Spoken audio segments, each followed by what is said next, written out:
അനുഗ്രഹിക്കപ്പെട്ട നല്ല സമയത്തിനായി ഞാൻ ദൈവത്തെ സ്തുതിക്കുന്നു, സ്തോത്രം ചെയ്യുന്നു.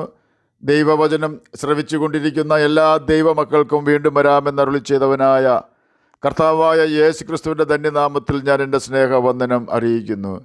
ഇന്നത്തെ അല്പസമയത്തെ ചിന്തയ്ക്കായി യെശയ്യാ പ്രവചനം 30-ാം അധ്യായം 20-21 വാക്യങ്ങൾ നമുക്ക് വായിക്കാം.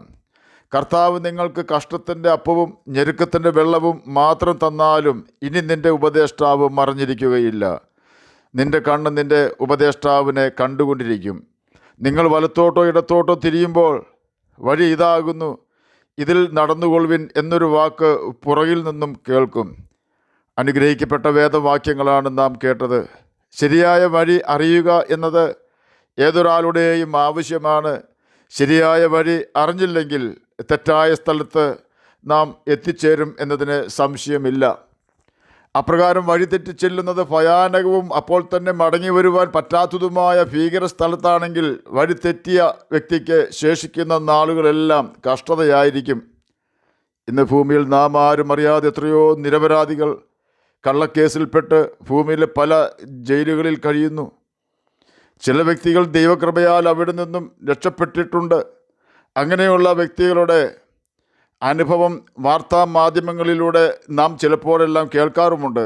കൃത്യമായി വഴി അറിയാത്തതും വഴി അറിയില്ലെങ്കിലും അറിയാവുന്നവരോട് ചോദിക്കാതെ വഴി അറിയാത്ത വ്യക്തികളോട് ചോദിക്കുകയും വഴി പറഞ്ഞു കൊടുക്കുന്നവർ തെറ്റായ വഴി പറഞ്ഞു കൊടുക്കുകയും ചെയ്തത് മൂലമാണ് അവർ അപ്രകാരം കഷ്ടത്തിലാകുന്നത്.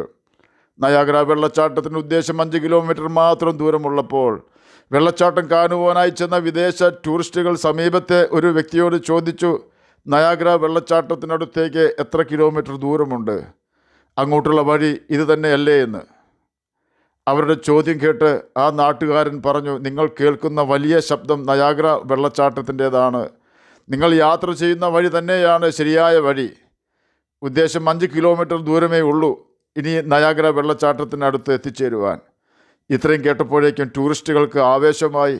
അവർ അന്യരാജ്യത്തു നിന്നും വരുന്നവരാണ്. അവർ സന്തോഷത്തോടെ ചോദിച്ചു, നിങ്ങൾ നയാഗ്ര വെള്ളച്ചാട്ടം കണ്ടിട്ടുണ്ടോ എന്ന്. ഒട്ടും പ്രതീക്ഷിക്കാത്ത ആ ചോദ്യം കേട്ടപ്പോൾ ആ സ്വദേശി അല്പം ഒന്ന് അമ്പരന്നെങ്കിലും ചെറുപുഞ്ചിരിയോടെ പറഞ്ഞു, ഞാൻ ഇന്നുവരെ നയാഗ്ര വെള്ളച്ചാട്ടം കണ്ടിട്ടില്ല. നയാഗ്ര വെള്ളച്ചാട്ടത്തിൽ നിന്നും അല്പം മാത്രം അകലത്തിൽ താമസിക്കുന്ന ആ വ്യക്തി അന്നുവരെയും ആ വെള്ളച്ചാട്ടം കണ്ടിട്ടില്ല. ദൈവവുമായി വളരെ അടുത്ത് ജീവിച്ചിട്ടും ദൈവത്തെ ഇതുവരെ മനസ്സിലാക്കാത്തവരും ഇതുപോലെ തന്നെയാണ്. എന്നെ കേൾക്കുന്ന പ്രിയ ദൈവമകനെ, ദൈവമകളെ, നാം ഏതൊരു കാര്യവും പഠിക്കുവാൻ ആഗ്രഹിക്കുന്നുണ്ടെങ്കിൽ ആ വിഷയത്തിൽ നല്ല അറിവുള്ളവരോട് മാത്രമേ ആലോചന ചോദിക്കാവൂ. എൻ്റെ വ്യക്തിപരമായ അനുഭവത്തിൽ ദൈവിക വിഷയങ്ങളിൽ നല്ല ആലോചന അഥവാ നല്ല ഉപദേശം തരുവാൻ പ്രാപ്തനായ ഒരേ ഒരു വ്യക്തി മരിച്ചുയർത്തവനായ കർത്താവായ യേശു ക്രിസ്തു ആണ്. പഴയ നിയമത്തിൽ ഇവൻ്റെ പേര് യഹോവ എന്നാണ് എന്ന് നാം ഓർക്കണം. ആ യഹോവ മനുഷ്യരൂപം എടുത്ത് യേശു എന്ന പേരിൽ ഭൂമിയിൽ വന്നു. മനുഷ്യവർഗത്തെ പാപത്തിൽ നിന്നും രക്ഷിച്ച് നിത്യജീവൻ അവകാശികളാക്കി തീർക്കുവാനും നിത്യനരകത്തിൽ നിന്നും രക്ഷിക്കുവാനും കന്യകയിൽ കൂടിയാണ് യേശു ഭൂമിയിൽ ജനിച്ചത്.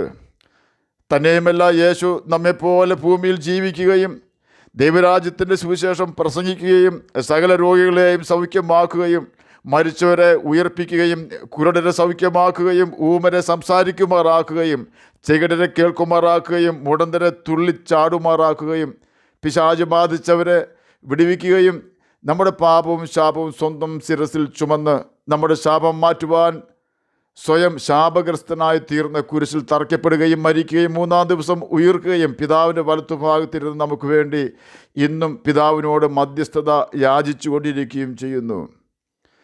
ആ യേശുവിന് മാത്രമേ ആത്മീക കാര്യങ്ങളിലും ദൈവിക വിഷയങ്ങളിലും കൃത്യമായി വഴി പറഞ്ഞു തരുവാൻ കഴിയൂ.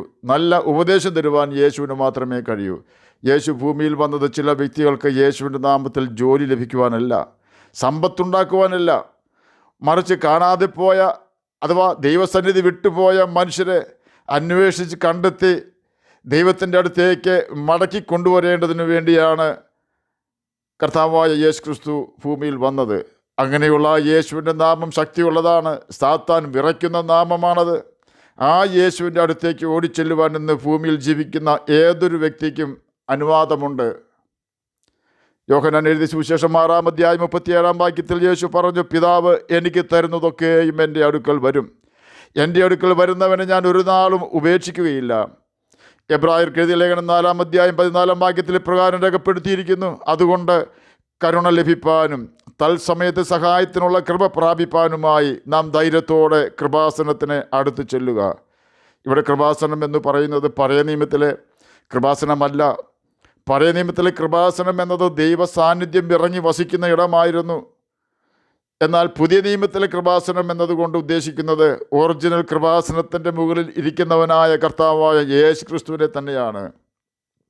കർത്താവായ യേശു ക്രിസ്തുവിൻ്റെ അടുക്കൽ ചെല്ലുവാൻ നാം ഭയപ്പെടേണ്ട ആവശ്യമില്ല. കാരണം അവൻ നമ്മുടെ വീണ്ടെടുപ്പുകാരനും നല്ല സ്നേഹിതനും പാപമൊഴികെ നമുക്ക് തുല്യമായി പരീക്ഷിക്കപ്പെട്ടവനും ആകുന്നു.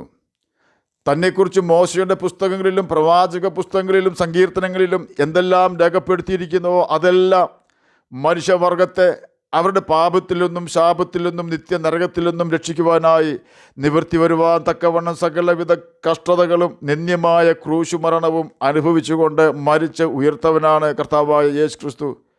ഇതെല്ലാം യേശു സഹിച്ചത് സ്വർഗത്തിൽ നിന്നും കന്യക മറിയാമിൽ കൂടി ശാപഗ്രസ്തമായ ഈ ഭൂമിയിൽ ജനിച്ചുകൊണ്ടായിരുന്നതിനാൽ സ്വർഗത്തെക്കുറിച്ചും സ്വർഗത്തിലേക്ക് പോകുവാനുള്ള വഴിയെക്കുറിച്ചും ആത്മീക കാര്യങ്ങളെക്കുറിച്ചും കൃത്യമായ വിവരങ്ങൾ തരുവാൻ ഈ യേശുവിന് മാത്രമേ കഴിയൂ.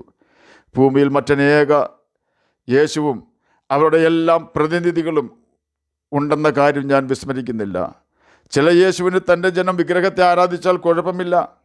1000 ന്യായീകരണം ആ യേശു തൻ്റെ ജനത്തെ പഠിപ്പിക്കും. ചില യേശുവിനെ മരിച്ചവരോട് പ്രാർത്ഥിച്ചാലോ മരിച്ചവർക്ക് വേണ്ടി പ്രാർത്ഥിച്ചാലോ കുഴപ്പമില്ല. തൻ്റെ ജനങ്ങൾ അതിനായി പ്രോത്സാഹിപ്പിക്കും. ചില യേശുവിനെ തൻ്റെ അമ്മയല്ലെങ്കിലും കന്യക മറിയാമിനെ ആരാധിക്കുവാനും കന്യക മറിയാമിൻ്റെ മധ്യസ്ഥത സ്വീകരിക്കുന്നതിനും കുഴപ്പമില്ല. തൻ്റെ ജനത്തെ അതിനായി നിർബന്ധിക്കും. ഈ പറഞ്ഞ യേശുമാരാരും പാപത്തെ വെറുക്കുന്നവരോ പാപം ചെയ്യരുതെന്ന് തങ്ങളുടെ ജനത്തെ പഠിപ്പിക്കുന്നവരോ അല്ല. ചില യേശു ഇപ്പോഴും കുരിശിൽ തന്നെ കിടക്കുകയാണ്. എന്നാൽ ഈ പറഞ്ഞ എല്ലാ യേശുവും പേരിൽ മാത്രമാണ് യേശു ഉള്ളത്. അതിൻ്റെ മുൻപിൽ നാം അറിയാത്ത അഥവാ നമുക്ക് വെളിപ്പെടുത്തി തരാത്ത ഒരു പേരുണ്ട്. അതാണ് എതിർ യേശു അഥവാ എതിർ ക്രിസ്തു. ദൈവത്തിൻ്റെ ക്രിസ്തു എന്താണോ കൽപ്പിക്കുന്നത് അതിന് നേരെ എതിരായ കൽപ്പനകൾ പുറപ്പെടുവിക്കുന്നവനാണവൻ. അവൻ്റെ ഒരേ ഒരു ലക്ഷ്യം ദൈവമക്കളെ നിത്യനരകത്തിൽ തള്ളിക്കളയുക എന്നത് മാത്രമാണ്.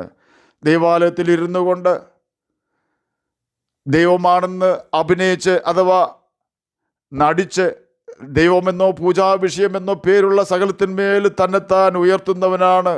തന്നെത്താൻ ഉയർത്തുന്ന പ്രതിയോഗിയാണ് സാത്താൻ എന്ന് 2 തെസ്സലോനിക്കർക്ക് എഴുതിയ ലേഖനം 2-4 രേഖപ്പെടുത്തിയിരിക്കുന്നു. സാത്താൻ താനും വെളിച്ച ദൂതൻ്റെ വേഷം ധരിക്കുന്നുവല്ലോ എന്ന് 2 കൊരിന്ത്യർക്ക് എഴുതിയ ലേഖനം 11-14 രേഖപ്പെടുത്തിയിരിക്കുന്നു. കർത്താവായ യേശു ക്രിസ്തുവിൻ്റെ വേഷം ധരിക്കുന്ന യേശു എന്ന് പേരുള്ള നാം മുൻപേ കേട്ട എല്ലാ യേശുവും യേശുവിനെതിരെ പ്രസംഗിക്കുന്നവരാണ് എന്ന് നാം ഓർക്കണം. ഹവ്വയ്ക്ക് പറ്റിയ അബദ്ധം നമുക്ക് പറ്റാതിരിക്കണമെങ്കിൽ നാം മാനസാന്തരപ്പെട്ടതിന് ശേഷം സ്നാനം മുങ്ങി ദൈവത്തിൻ്റെ കൽപ്പനകൾ അനുസരിക്കണം. എന്നാൽ മാത്രമേ യഥാർത്ഥ കൃപാസനം നമുക്ക് വെളിപ്പെടുവാൻ ഇടവരികയുള്ളൂ. യേശു പറഞ്ഞു, അനേകർ എൻ്റെ പേരെടുത്ത് വന്ന് പലരെയും തെറ്റിക്കും എന്ന്. മത്തായി എഴുതിയ സുവിശേഷം 24-5 ഇത് രേഖപ്പെടുത്തിയിരിക്കുന്നു. ഒരു സഹോദരനിലും നിങ്ങൾ വിശ്വസിക്കരുത് എന്ന് ബൈബിൾ നമ്മെ പഠിപ്പിക്കുന്നു. യിരെമ്യാ പ്രവചനം 9-4-6 വരെയുള്ള വാക്യങ്ങളിൽ പ്രകാരം രേഖപ്പെടുത്തിയിരിക്കുന്നു. നിങ്ങൾ ഓരോരുത്തരും താൻ്റെ കൂട്ടുകാരനെ സൂക്ഷിച്ചുകൊള്ളുവിൻ. ഒരു സഹോദരനിൽ നിങ്ങൾ ആശ്രയിക്കരുത്. ഏത് സഹോദരനും ഉപായം പ്രയോഗിക്കുന്നു, ഏത് കൂട്ടുകാരനും നുണ പറഞ്ഞ് നടക്കുന്നു. അവർ ഓരോരുത്തരും തൻ്റെ കൂട്ടുകാരനെ ചതിക്കും, സത്യം സംസാരിക്കുകയുമില്ല. വ്യാജം സംസാരിക്കുവാൻ അവർ അഭ്യസിച്ചിരിക്കുന്നു, നീതികേട് പ്രവർത്തിപ്പാൻ അവർ അധ്വാനിക്കുന്നു. നിന്റെ വാസം വഞ്ചനയുടെ നടുവിലാകുന്നു, വഞ്ചന നിമിത്തം അവർ എന്നെ അറിയുവാൻ നിരസിക്കുന്നുവെന്ന് യഹോവയുടെ അരുളപ്പാട്. യിരെമ്യാ പ്രവചനം 9-4 വരെയുള്ള വാക്യങ്ങളാണ് നാം കേട്ടത്. സാമ്പത്തികമോ ഭൗതികമോ ആയ ഏതൊരു വിഷയത്തിലും നിങ്ങൾ ഒരു സഹോദരനിലും ഒരു ടീച്ചറിലും വിശ്വസിക്കുകയും ആശ്രയിക്കുകയും ചെയ്യരുത് എന്ന് നമ്മുടെ സൃഷ്ടാവ് നമുക്ക് ബുദ്ധി ഉപദേശം തരുമ്പോൾ നമ്മുടെ ആത്മാവിൻ്റെ നിത്യനരകത്തിൽ നിന്നുള്ള വീണ്ടെടുപ്പിൻ്റെ വിഷയത്തിലും മരണാനന്തര ജീവിതത്തെക്കുറിച്ചും ആത്മീക കാര്യങ്ങൾ മൊത്തത്തിലും കൃത്യമായ ഉപദേശം പ്രാപിക്കുവാൻ നാം ബൈബിളിനെയും കർത്താവായ യേശു ക്രിസ്തുവിനെയും യേശുവിൻ്റെ ആത്മാവായ പരിശുദ്ധാത്മാവിനെയും എത്ര അധികമായി ആശ്രയിക്കണമെന്ന് ഓർക്കണം. ആകയാൽ എന്നെ കേൾക്കുന്ന പ്രിയ ദൈവമകനെ, ദൈവമകളെ, ദൈവം നമ്മോട് എന്തു പറയുന്നു എന്ന് മനസ്സിലാക്കുവാൻ ബൈബിൾ തുടക്കം മുതൽ അവസാനം വരെ തുടർച്ചയായി വായിക്കുകയും ബൈബിളിലെ ആദ്യ 5 പുസ്തകങ്ങളായ ഉൽപ്പത്തി, പുറപ്പാട്, ലേവ്യ, സംഖ്യ, ആവർത്തന എന്നീ ന്യായപ്രമാണ പുസ്തകത്തിന് എതിരായി മറ്റേതെങ്കിലും കാര്യങ്ങൾ നമ്മുടെ ശ്രദ്ധയിൽപ്പെട്ടാൽ നാം അതിനെ ഭയം കൂടാതെ തള്ളിക്കളഞ്ഞ് യേശുവിൻ്റെ ആത്മാവിനോട് ഉപദേശം ചോദിച്ച് അവൻ്റെ ആലോചന അനുസരിച്ച് ജീവിക്കണം.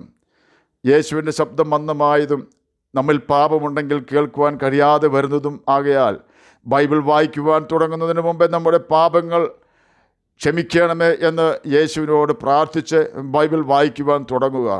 ബൈബിളിലുള്ള ഉപദേശങ്ങൾ അനുസരിക്കുക. യേശുവിൻ്റെ ആത്മാവിനായി ദാഹത്തോടെ യേശുവിനോട് അപേക്ഷിക്കുക.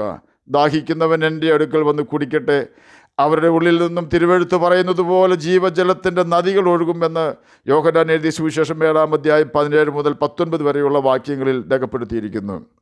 പരിശുദ്ധാത്മാവിനെ കുറിച്ചാണ് യേശു നദി എന്നതുകൊണ്ട് ഉദ്ദേശിച്ചത്. യേശു തൻ്റെ ആത്മാവിനാൽ നമ്മെ നിറയ്ക്കും. യേശു നമ്മോട് സംസാരിക്കും. വഴി ഇതാകുന്നു, ഇതിലെ നടന്നുകൊള്ളുവിൻ. യേശുവിൻ്റെ ആത്മാവ് പറയുന്ന വഴിയിൽ കൂടി നടന്നാൽ നാം ലജ്ജിക്കേണ്ടി വരികയില്ല. നമ്മെ ലക്ഷ്യത്തിലെത്തിക്കുകയും ചെയ്യും.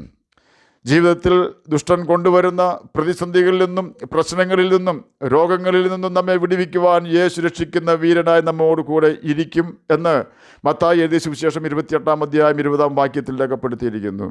തന്നെയുമല്ല നമ്മുടെ ഉപദേഷ്ടാവ് മറഞ്ഞിരിക്കുകയില്ല എന്നും നാം നമ്മുടെ ഉപദേഷ്ടാവിനെ കണ്ടുകൊണ്ടിരിക്കും, അഥവാ അവൻ്റെ സാന്നിധ്യം അനുഭവിച്ചു കൊണ്ടിരിക്കുമെന്നും ബൈബിൾ നമുക്ക് ഉറപ്പ് തരുന്നുണ്ട്. ആകയാൽ നമുക്ക് ദൈവശബ്ദത്തിനായി കാത്തിരിക്കാം. അവൻ നയിക്കുന്ന പാതയിൽ കൂടി മാത്രം മുന്നേറാം.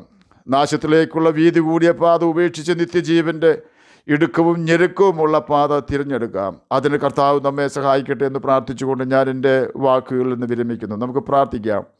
ഞങ്ങളെ സ്നേഹിക്കുന്ന സ്വർഗീയ പിതാവേ, നല്ല വചനത്തിനായി അങ്ങയെ സ്തുതിക്കുന്നു, സ്തോത്രം ചെയ്യുന്നു. എന്നെ കേൾക്കുന്ന ഏതെങ്കിലും പ്രിയപ്പെട്ടവർ അറിയേണ്ടതുപോലെ അങ്ങേ അറിയാത്തവരുണ്ടെങ്കിൽ അങ്ങയെ തിരിച്ചറിയുവാൻ തക്കവണ്ണം അവരുടെ ഹൃദയക്കണങ്ങളിൽ തുറക്കണമേ. അങ്ങയുടെ വചനം വായിച്ച് അങ്ങയുടെ വചനം അനുസരിച്ച് ജീവിക്കുവാൻ വേണ്ട ദൈവകൃപാടിയനും അടിയനെ കേൾക്കുന്ന അങ്ങയുടെ കുഞ്ഞുങ്ങൾക്കും നൽകി തന്ന് സഹായിക്കണമെന്ന് പ്രാർത്ഥിക്കുന്നു. സ്വന്തമായി വീടില്ലാത്തവർക്ക് വീട് കൊടുക്കണമേ. പഠിക്കുന്ന കുഞ്ഞുങ്ങൾക്ക് പഠിക്കുവാനുള്ള ബുദ്ധിയും ജ്ഞാനവും ഓർമ്മശക്തിയും കൊടുക്കണമേ. സാമ്പത്തികമായി ഞെരുങ്ങുന്നവർക്ക് അതിൽ നിന്നും മോചനം കൊടുക്കണമേ. പ്രാർത്ഥന കേട്ടതിനായി സ്തോത്രം. യേശുവിൻ്റെ നാമത്തിൽ തന്നെ ആമേൻ. കർത്താവ് എല്ലാവരെയും അനുഗ്രഹിക്കട്ടെ. സ്തോത്രം.